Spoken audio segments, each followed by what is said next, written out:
Então, gente, estamos mais uma vez juntos, não é? Há 2 anos teve aqui nesse auditório da Livraria Paulos um curso sobre as cartas paulinas vistas de uma maneira geral. Vendo Paulo, estudando Paulo a partir de uma nova perspectiva. Esse curso foi gravado, se tornou um DVD, que a minha comunidade disponibiliza, e o objetivo era continuar, agora já entrando nas cartas de Paulo, cada uma das cartas, né?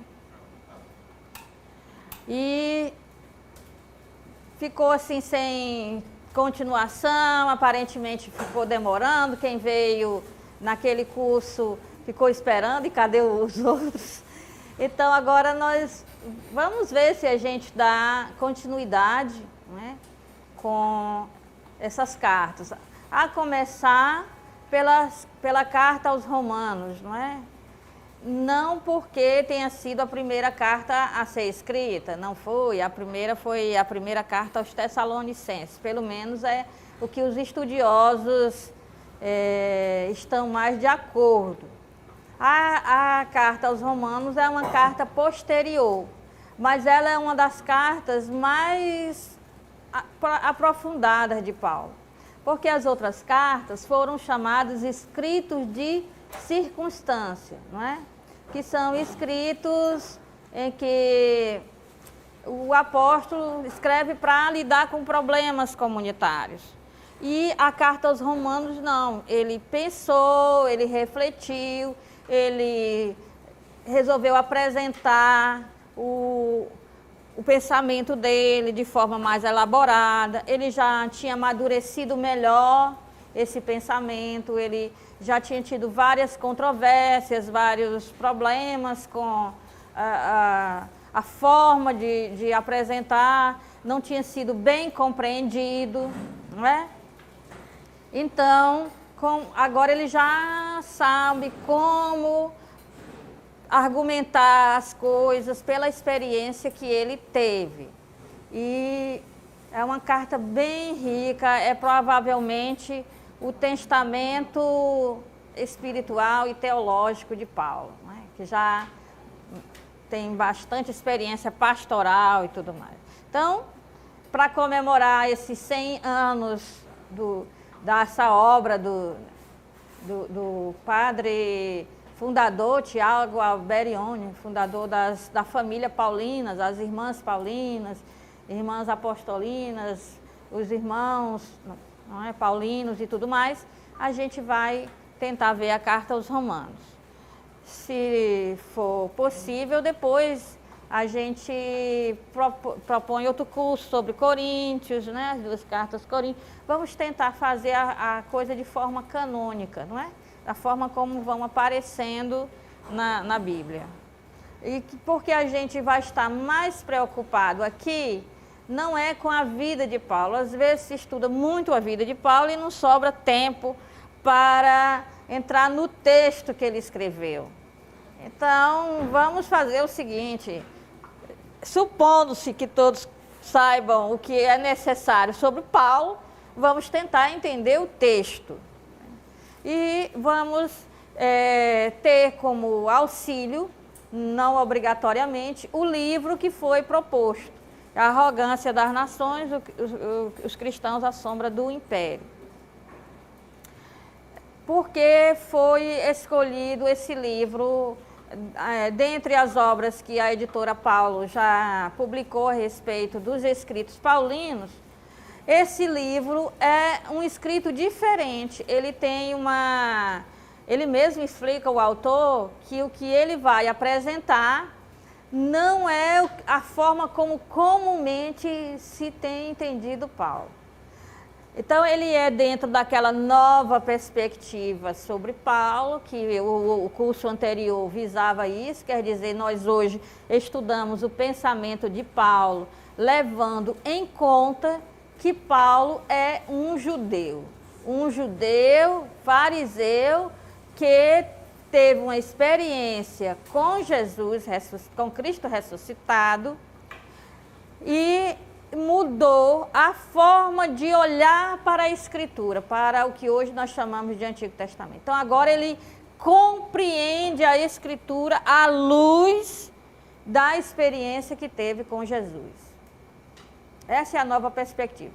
Porque a antiga perspectiva só via Paulo como alguém que tinha saído totalmente do judaísmo, tinha esquecido tudo o que aprendeu como judeu, tinha jogado fora tudo e tinha se tornado um seguidor de Jesus. Não, o Paulo que nós estudamos é na perspectiva que tudo o que ele aprendeu como fariseu, que ele disse que foi um dos melhores da época dele, né?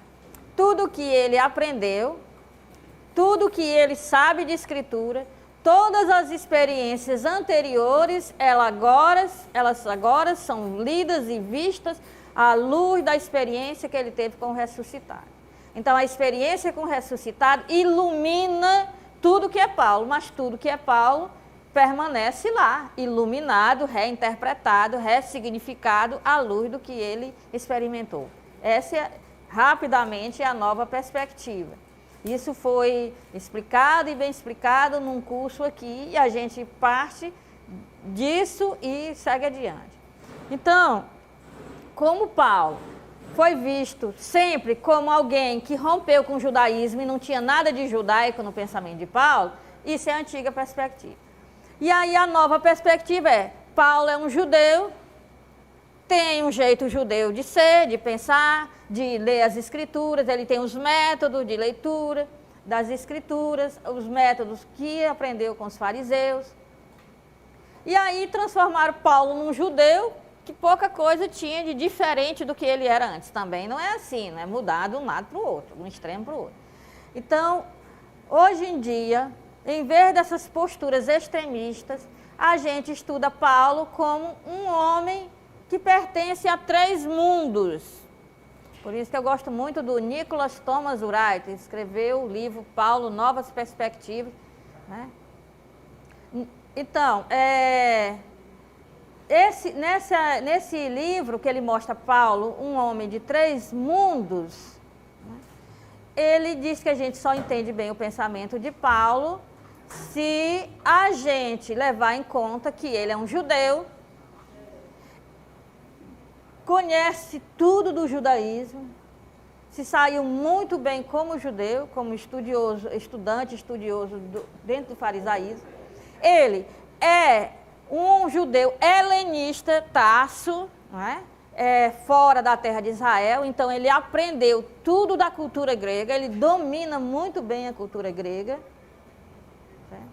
E ele é também uma pessoa que vive dentro do Império Romano e entende o sistema político romano. Então, ele é um homem que é judeu, de etnia e de religião, que ele ele mesmo diz, eu fui circuncidado ao 8º dia, quer dizer, é judeu de nascimento. Quanto à lei, fariseu, quer dizer, pela etnia eu sou judeu, pela religião também, mas ele conhece tudo da retórica grega, da filosofia grega, da cultura grega, que é a cultura que o Império Romano assumiu, e entende o direito, a política, o sistema imperial romano também.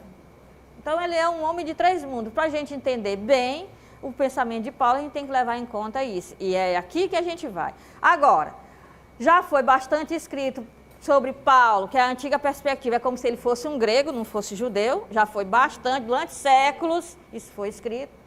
Depois, da nova perspectiva, se escreveu muita coisa já, pouca coisa tem traduzida, mas muita coisa foi escrita sobre Paulo, o judeu.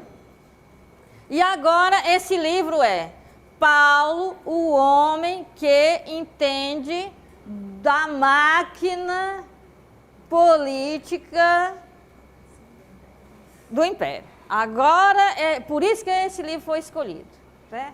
Porque para completar o estudo da gente. Então, nós vamos ver, quer dizer, o que nós vamos ver neste livro, às vezes o autor é chamado de muito radical, né?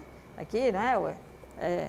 A arrogância das nações, a carta romana à sombra do império. O título já é chocante. Né? Então, ele mesmo vai dizer na introdução, olha, o que eu escrevo aqui não é comum ser visto.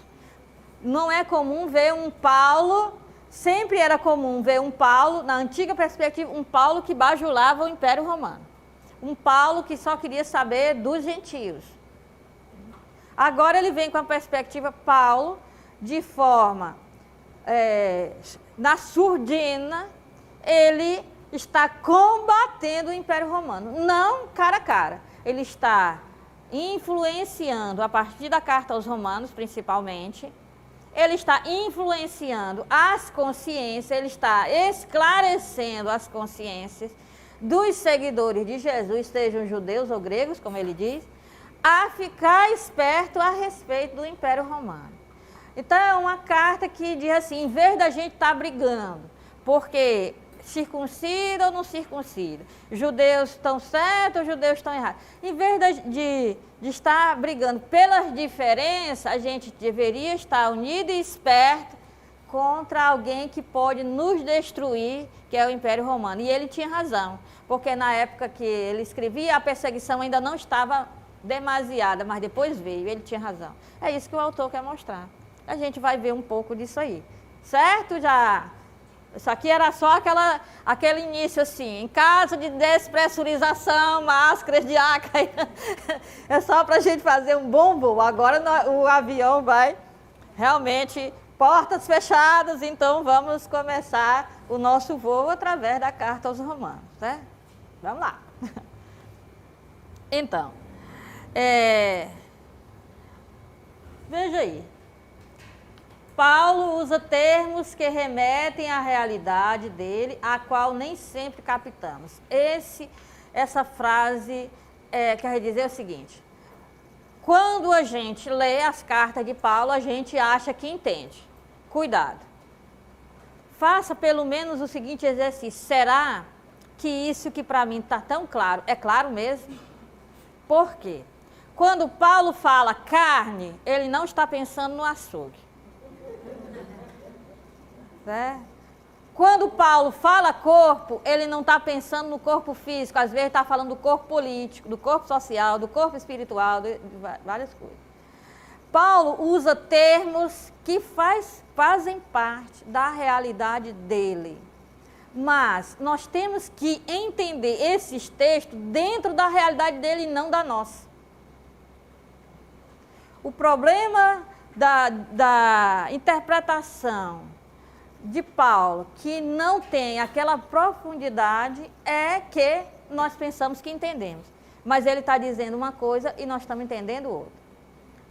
Então, quando eu fui estudar na Espanha, eu tomava um maior cuidado com os tais de falsos cognatos. Porque o espanhol, em muitas coisas, parece com o português, e eu poderia estar dizendo uma coisa, tentando dizer uma coisa e dizendo o oposto do que eu estava tentando dizer. Não é isso? Então, quando nós lemos Paulo, nós temos que fazer um esforço. Esses termos que estão aqui em português, na realidade, lá naquele tempo de Paulo, na realidade em que ele viveu, na realidade concreta, poderiam estar dizendo outra coisa e não essa que eu estou pensando que ele está dizendo. Esse é o primeiro esforço para entender Paulo corretamente. Até aí, tudo bem? Nem sempre nós captamos o sentido dos termos que Paulo mais usa. E nós vamos ver alguns nesse curso. Nem sempre. Então, isso que eu estava dizendo, a linguagem de Paulo deve ser interpretada dentro do contexto histórico em que ele viveu, do contexto daquele tempo. E dentro do contexto literário, ele tem um problema a resolver, ele tem uma intenção com a carta. Então, eu não posso achar que Paulo está pensando nesse grupo reunido em 2014 no Brasil. Ele não está pensando isso. Ele está pensando naquelas pessoas que seguiam Jesus Cristo, que moravam no Império Romano naquela época. Okay? Então, para eles que ele está escrevendo. Mas o que ele diz é tão profundo, tão importante, que serve também para nós, se a gente entender corretamente.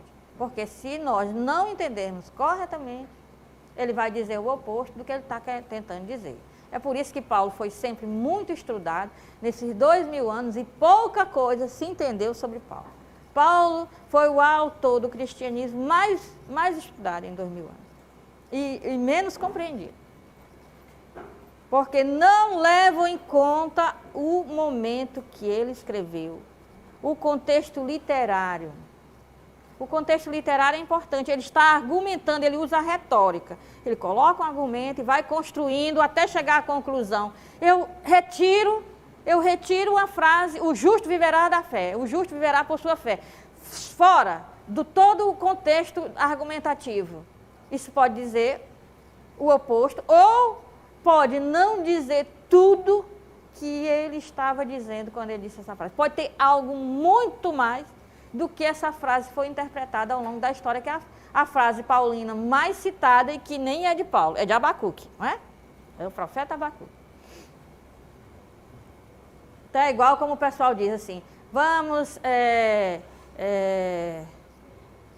citar ou pronunciar a bênção de São Francisco. E aí fala o que está no livro dos Números, né? O Senhor te abençoe, te guarde.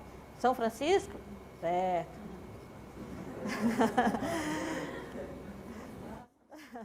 Essa carta tem sido interpretada de diferentes formas. E 3 interpretações se destacaram na história. 3. Então foram várias formas, mas 3 fizeram mais sucesso ou mais conflito, não é? A primeira é a interpretação antijudaica. O versículo principal era o capítulo 1, versículo 18, não é? Se vocês quiserem, podemos retomar aí. Capítulo 1, versículo 18, era o destaque.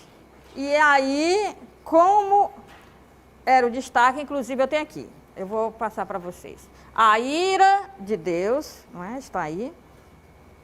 A ira de Deus se revela do céu contra toda impiedade e injustiça dos homens que sequestram a verdade pela injustiça. Então, o que quer dizer? Existe a verdade, e a verdade, ela é raptada, sequestrada, retida, não é? Impedida de ser conhecida pela injustiça e impiedade dos homens. Então, a partir daí, se começou a achar que a impiedade e a injustiça de que Paulo falava era se referindo aos judeus. Então, os judeus é que impedem a verdade de ser conhecida. A verdade, no caso, entendida é Jesus Cristo. Então, Paulo estaria combatendo o judaísmo e condenando o judaísmo à impiedade e injustiça. Essas palavras são fortes. Piedade é o sentimento maior na época, não agora. Ah, fulano tem piedade. Quando a gente diz fulano tem piedade, a gente está dizendo fulano tenha misericórdia, tenha compaixão, não é?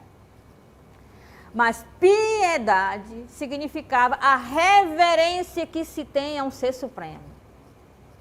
E por isso chamava a pessoa de piedoso, aquela pessoa mais fiel, que mais reverenciava a divindade, é chamada de piedoso ou pio. Então, piedade é um sentimento que o ser humano tem para Deus.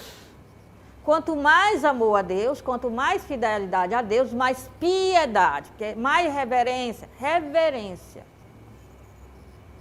Impiedade é o oposto, é combater Deus, é estar contra Deus, é estar lutando contra Deus.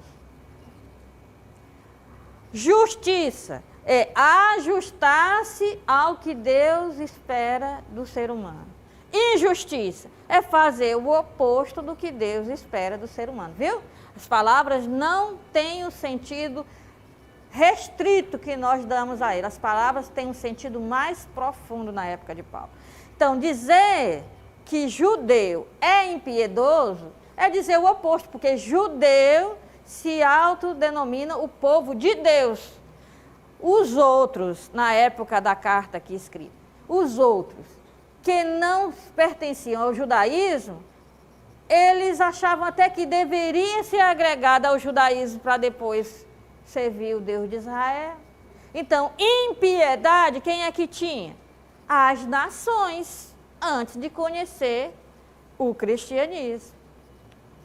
Injustiça, quem é que tinha? As nações, porque não conhecia a vontade de Deus. Então, as nações, dentro do paganismo, dentro da idolatria, eram ímpias, quer dizer, não reverenciavam o Deus verdadeiro, o Deus vivo e verdadeiro, e não se ajustavam à vontade do Deus vivo e verdadeiro. Então, a impiedade e a injustiça, quando a pessoa se fecha nisso, coloca, eu não quero saber de Deus e eu não quero fazer a vontade de Deus, isso é impiedade e injustiça. Essa atitude impede que a verdade possa ser livre e se expandir e se manifestar. Então, dizer que Paulo estava dizendo isso do judeu seria uma grande ofensa a quem está querendo servir a Deus e quem está, pelo menos, querendo fazer a vontade de Deus. É grave. Mas o tempo todo, esse versículo, durante séculos, foi determinante para se entender o pensamento de Paulo. O Paulo combate os ímpios, ou o pior, os deicidas, os judeus, eles são a raça ruim que matou Jesus. Estão debaixo da maldição da lei. Pronto. Nós estamos debaixo da graça, nós somos os pios, os piedosos e os justos, estamos debaixo da graça e não debaixo da maldição da lei, e os judeus estão debaixo da maldição da lei, eles são ímpios e são injustos. Entendido no sentido daquele tempo. Isso aí varou os séculos. Então, a palavra forte aí é adiquia, porque dikaios é a justiça, é o justo, né? É o justo, dikaios. Adiquia é a injustiça, uma palavra grega. Então, chegamos a Martinho Lutero, e Martinho Lutero primeiro, ele vê a injustiça no sentido de que o não ajustamento à vontade de Deus provoca a opressão de uns pelos outros. Quando nós nos ajustamos à vontade de Deus, nós amamos a Deus e amamos o próximo. Quando nós não nos ajustamos à vontade de Deus, nós não estamos nem aí para fazer a vontade de Deus, não estamos nem aí, então a gente oprime o outro. A primeira consequência é explorar ou oprimir o outro. Porque se eu quero fazer a vontade de Deus, eu tenho que amar o outro como a mim mesmo. Se eu não faço a vontade de Deus, isso não está pressuposto. Ok? Então, o Lutero, ele viu a situação de opressão que os camponeses pobres, principalmente da Alemanha, sofriam por causa de uma hierarquia que transformou a religião num comércio. Qualquer semelhança com a realidade não é mera coincidência. Então, veja, era indulgências, pagamentos de penitência, penitências altíssimas que a pessoa não podia fazer, tinha que a outro fazer. Penitência não pode, a penitência foi, você pecou, a penitência não posso fazer isso.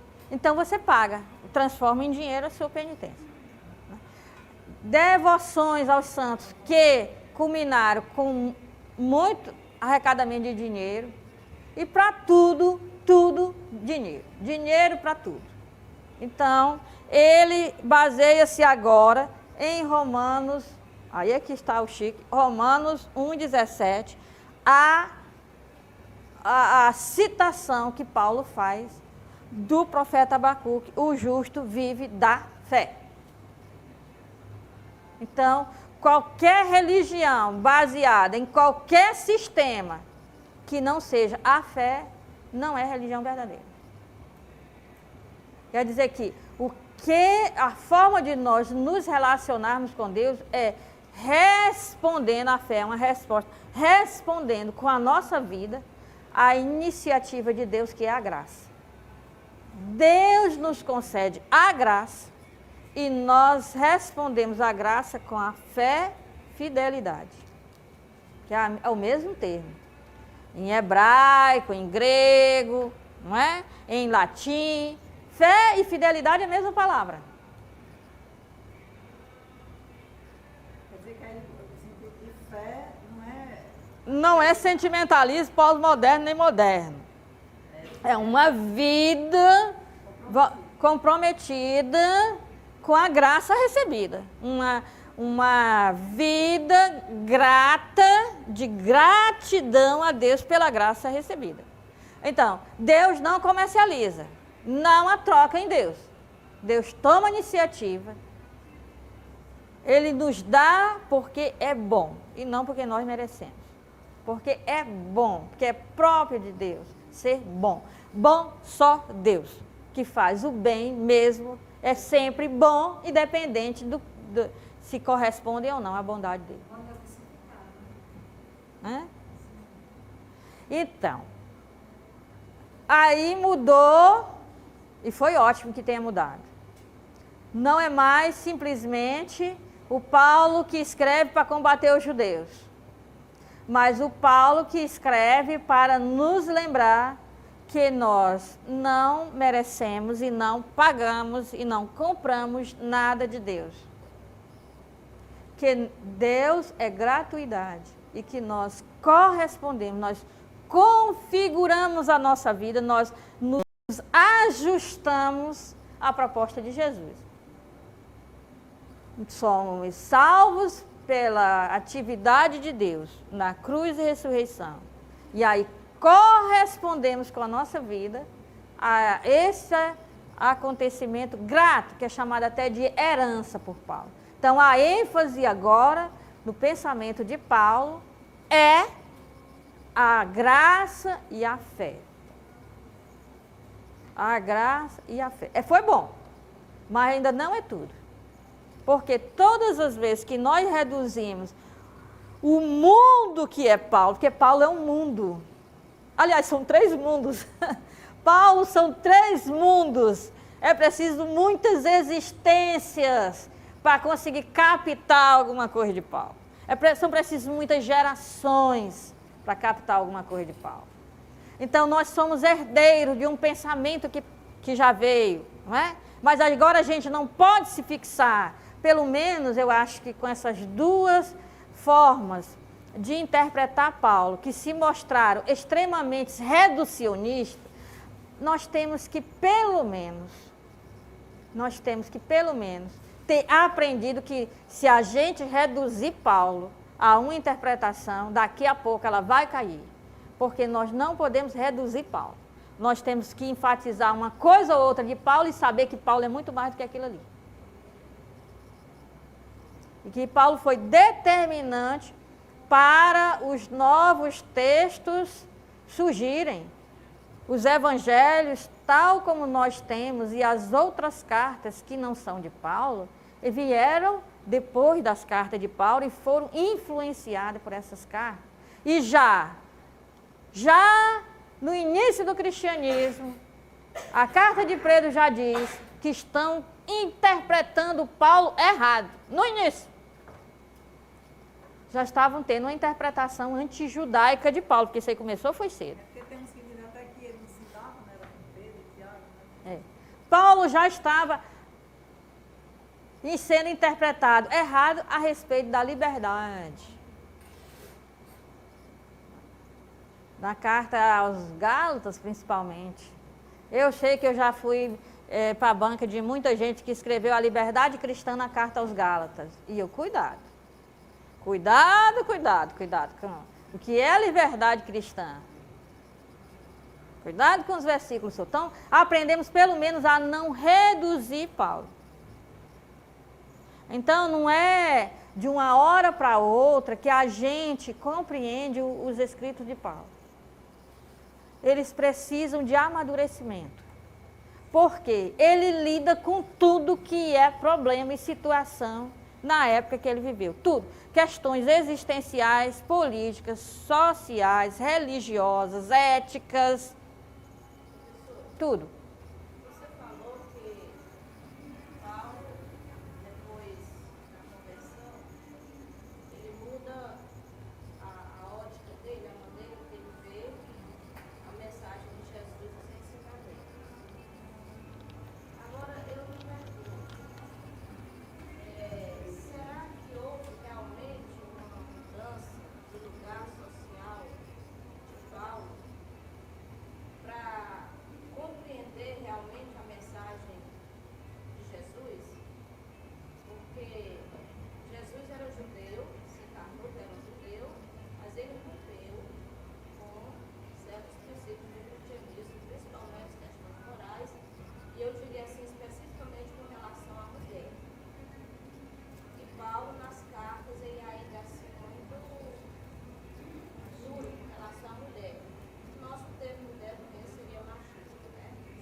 Bem,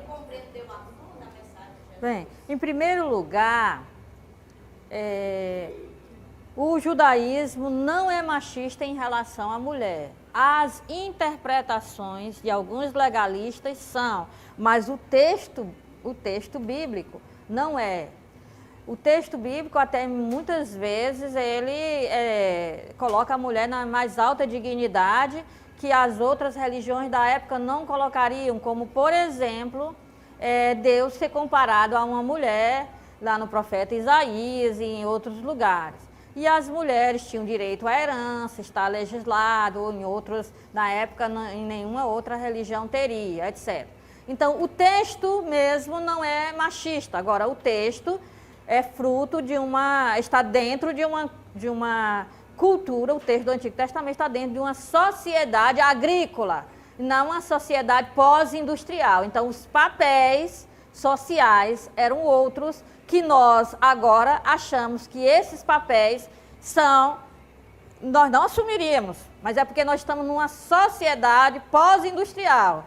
Naquele tempo não era nenhuma afronta, nem nenhuma falta de dignidade para ninguém. Os papéis eram bem aceitos e eles visavam a dignidade de cada pessoa dentro daquela situação que era uma sociedade agrícola. Agora, o que Jesus combateu foi que posturas interpretativas da lei. Foi dito, eu digo, não é foi escrito, foi dito, foi explicado assim. E eu estou explicando, foi interpretado assim, eu estou interpretando assim.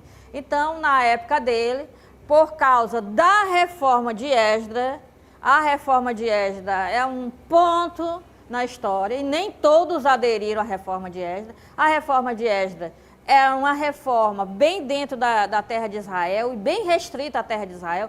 O judeu fora da terra de Israel, e até os que não eram da terra de Israel, não aceitaram todo mundo a reforma de Esdras, que é uma reforma para o sangue puro, e isso envolve mulher, né? Então a mulher é bem conceituada, inclusive é ela que faz a criança ser, o judeu é judeu por causa da mãe e não por causa do pai, né?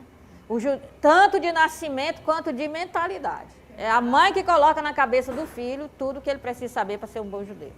Agora, Jesus combateu posturas legalistas, todas posturas legalistas, inclusive a respeito da mulher. E Paulo tem uma postura adequada àquilo que Jesus ensinou, porque ele tem mulheres à frente de comunidades, ele cumprimenta as mulheres até antes do marido, cumprimenta primeiro Prisca e depois Áquila, que era inadmissível na época. Ele, além de falar dela na carta, ainda a cumprimenta antes do marido, né? Tem Febe, tem diaconisas, não houve problema. Agora, para entender os supostos textos machistas de Paulo, teríamos que vê-los nas cartas onde ele aparece. Não é o caso de Romanos, né? Inclusive, quem aparentemente deve ter levado essa carta é uma mulher, certo? Então, isso aí é um assunto próprio de outras cartas, e existe muita publicação sobre o suposto machismo de Paulo. Vocês poderão encontrar com muita tranquilidade e verão que, na realidade, há uma dificuldade de interpretação, porque o que Paulo fala é dentro da cultura, com as palavras que têm o significado da época, e nós estamos lendo em outra época e pensando outras coisas que ele não conseguiu transmitir, porque senão Paulo seria esquizofrênico. A prática enaltece a mulher e a orientação derruba a mulher. Como é? Ele é esquizofrênico. No dia que ele estava de mau humor, ele escreveu aquela carta.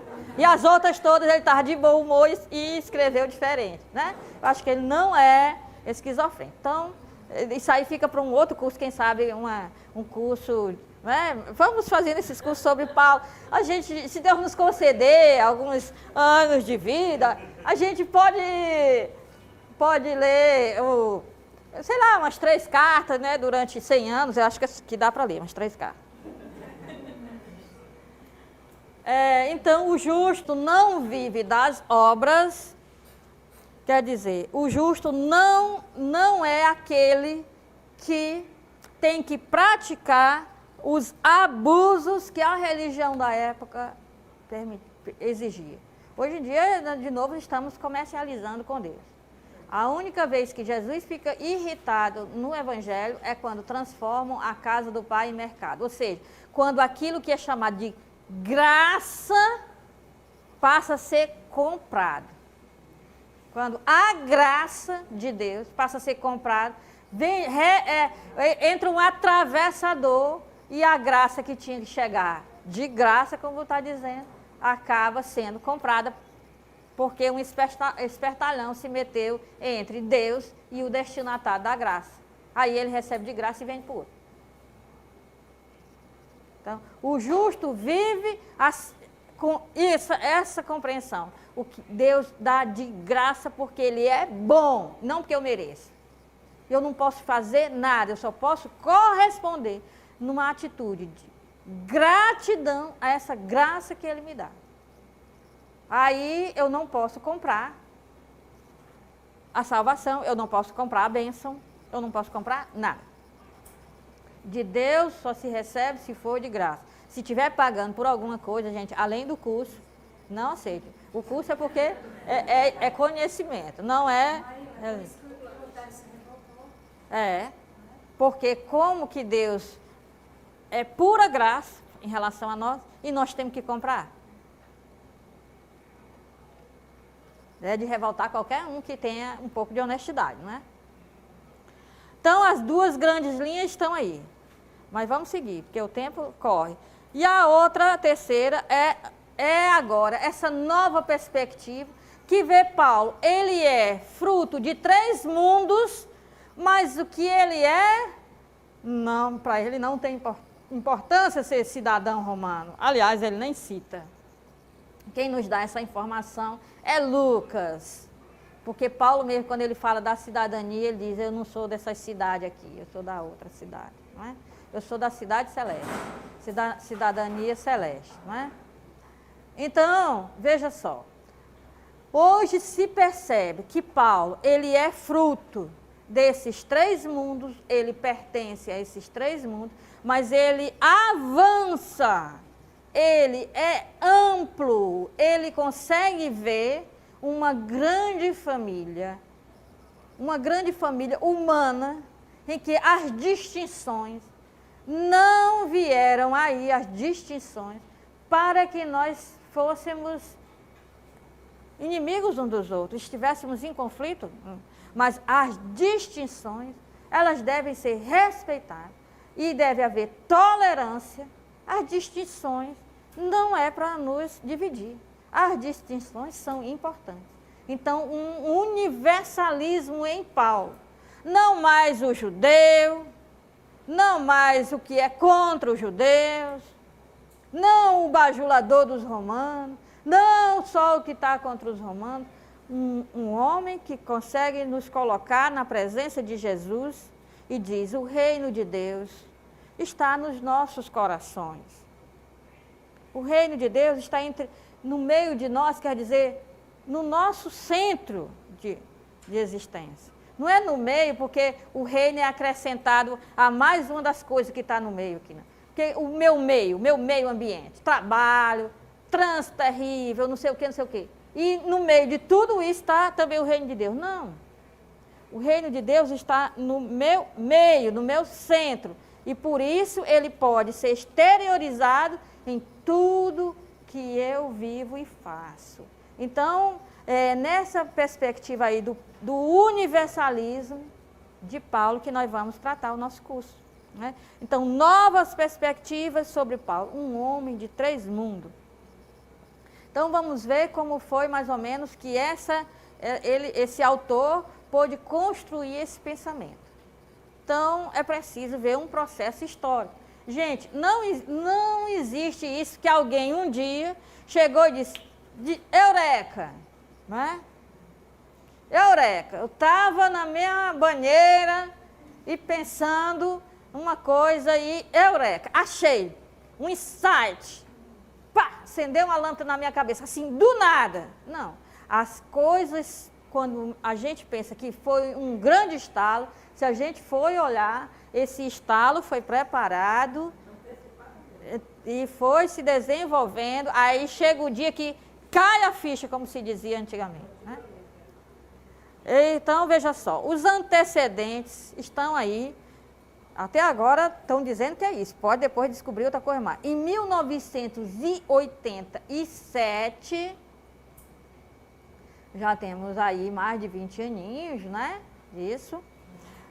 Pouco tempo antes de morrer, um biblista judeu, Jacob Toub, né? Ou o nosso Jacó, para ser em hebraico, né? Yaakov. Esse biblista fez uma conferência.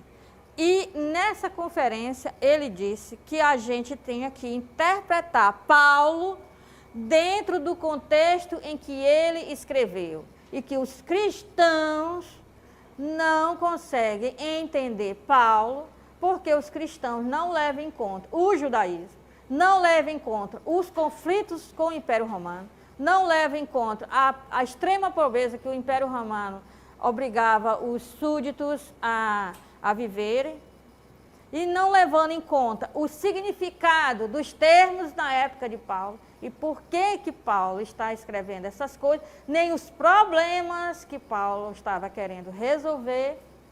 Então, por causa de tudo isso, porque Paulo é tirado de dentro de um contexto, Paulo não é interpretado corretamente.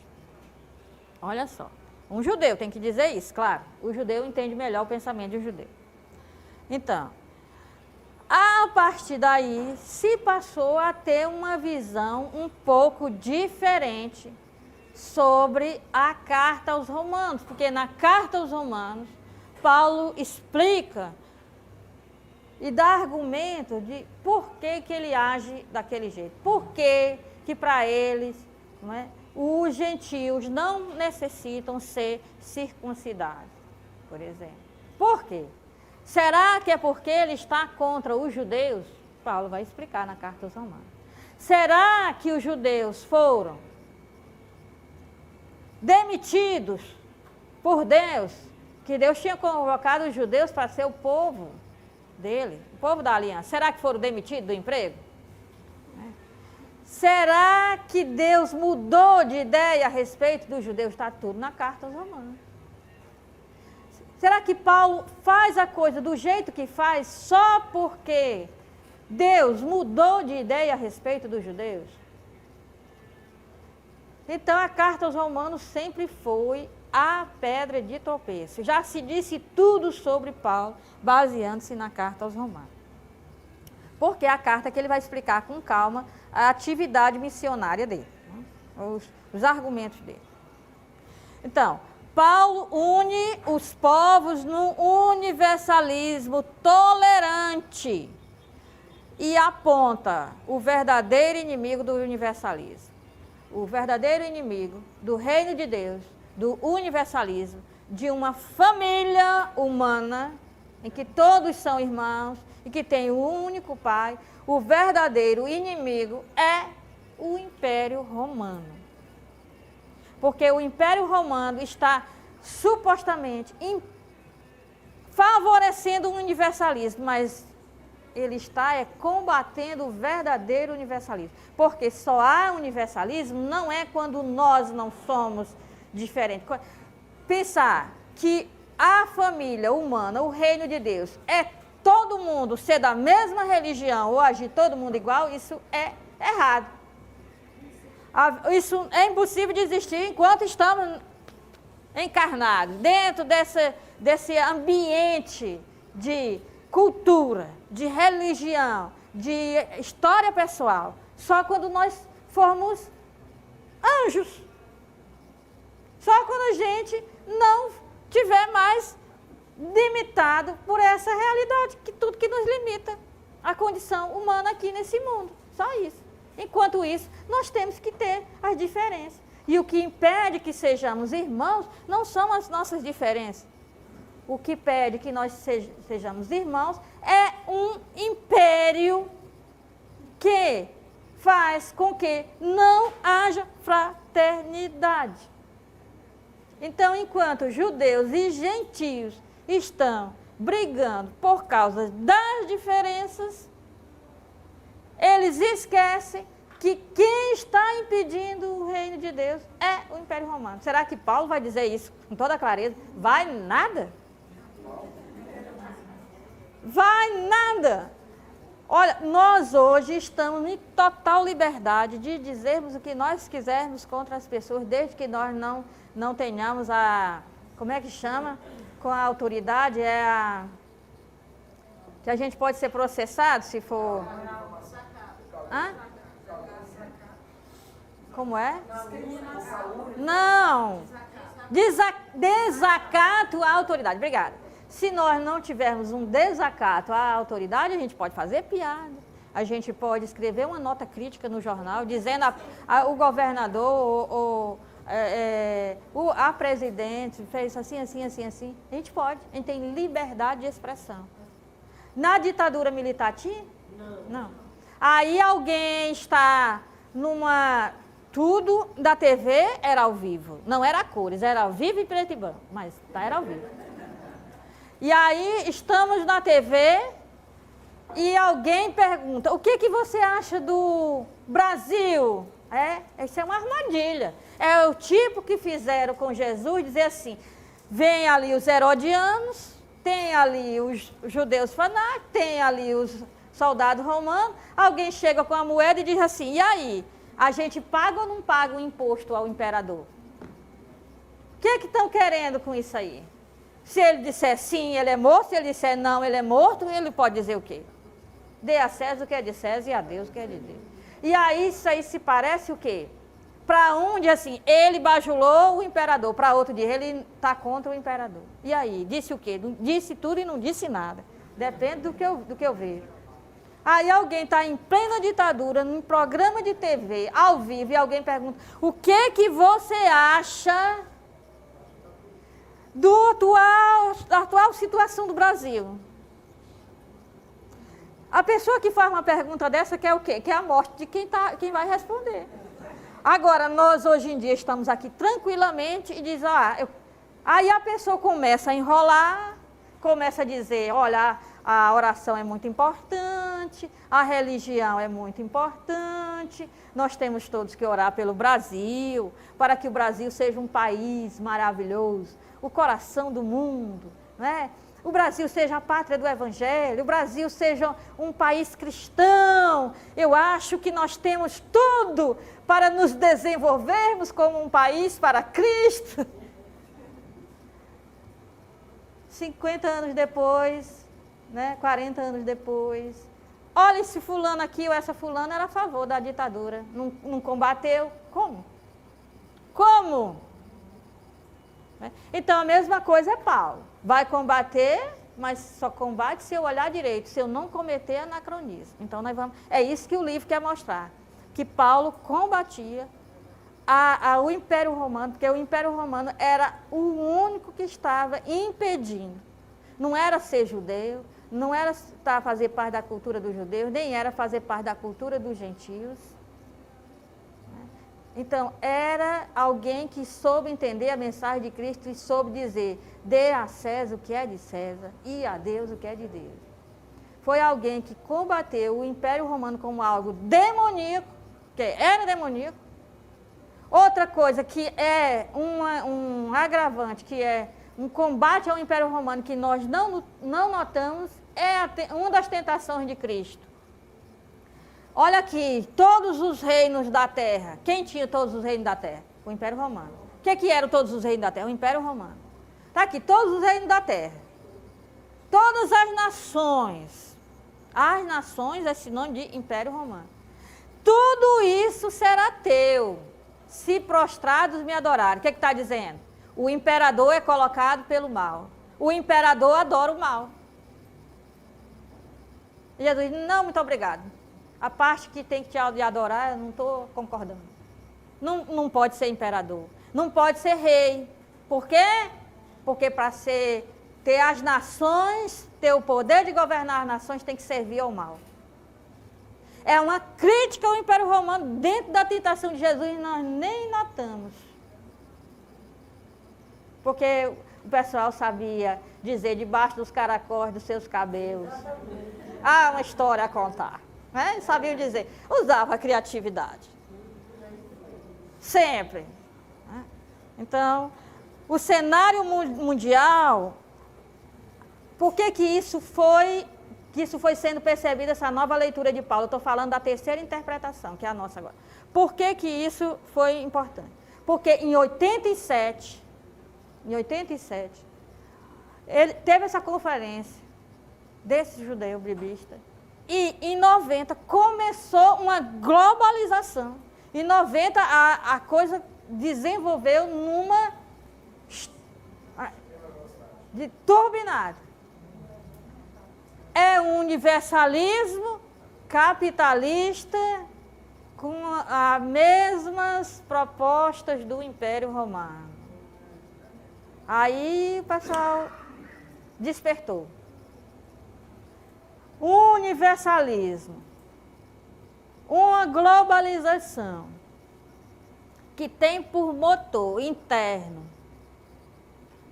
a exploração de uns pelos outros, é aquilo que o Império Romano estava fazendo e impede o reino de Deus de acontecer. Porque o reino de Deus é fraternidade, é que todos somos uma família, filhos do mesmo Pai. Na hora que uns passam fome, vivem na miséria e outros acumulam, isso não é uma família. Isso não é uma família. Está lá o pai, seus filhos, todos crianças. Qual deles passa fome para que os outros... tem 5 filhos, 4 passam fome para um poder se alimentar? Isso existe na família? Para um ter luxo e tudo, 4 passam fome, passam toda necessidade, não tem onde morar, não tem o que comer, para que um dos filhos tenha computador, tenha os jogos do computador? É isso? É assim uma família? Então, isso é o contrário de reino de Deus. Então, Paulo só é o universalismo que Paulo propõe na carta aos Romanos, só pode ser entendida como combate ao Império Romano quando nós estamos vivendo uma situação parecida. Quando nós estamos numa nova globalização, porque a primeira globalização foi feita pelo Império Romano. E a segunda é agora. A primeira globalização da história foi feita pelo Império Romano. E baseado na exploração. E a segunda globalização foi feita agora e baseado na exploração. No mercado internacional. O que fez as nações distintas se unirem foi lucrar. Porque as nações eram há bem pouco tempo inimigas umas das outras. As guerras mundiais aconteceram sem motivo aparente. Só porque as nações eram inimigas. E as mesmas nações se unem. O único motivo que as uniu foi o capital. Daí é o mal. É o mal. É Mamon agindo mais uma vez. Então a carta aos Romanos, baseado nisso, nessa conferência de 87, na globalização galopante, né? Aí a carta aos Romanos foi retomada como uma proposta de universalismo sem ser capitalista. O povo de Israel e as nações juntos, como família humana, tendo por motivo o ensinamento de Jesus Cristo, aquilo que Jesus fez e disse por nós. Fez por nós e deu. Nós somos uma família, nós somos filhos do mesmo Pai. É um universalismo sem ter por objetivo lucrar, explorar o outro para lucrar.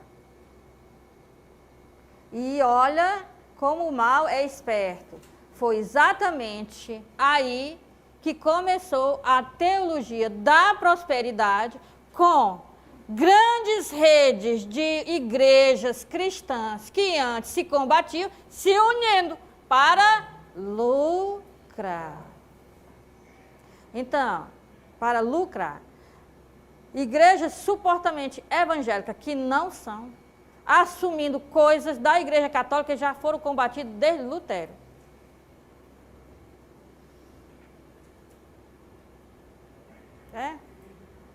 Insígnias, bandeiras, óleos, manto de Jesus sendo vendido, cortado em pedacinho e vendido.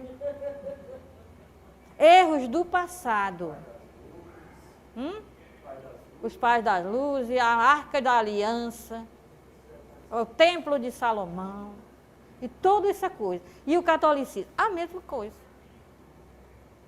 Partes pentecostais e neopentecostais dentro do catolicismo visando o lucro. Vamos falar de nós também. Aqui nesse curso tem gente de várias denominações. Não é? E quem também vê e escuta é de várias denominações cristãs. Então, será que não dá para eu desconfiar que antes as nossas diferenças a gente discutia e agora se une, aquilo que era combatido em um agora passa a fazer parte daqui também, desde que eu lucro. Então agora nós vamos ler a carta aos Romanos e ser tolerante com as nossas diferenças, aquelas diferenças que são interpretativas em relação a Cristo, mas são honestas. Nós vamos fazer um universalismo sem eliminar essas diferenças, porque nós não precisamos concordar com as pessoas para querer bem a elas e respeitá-las. São nossos irmãos.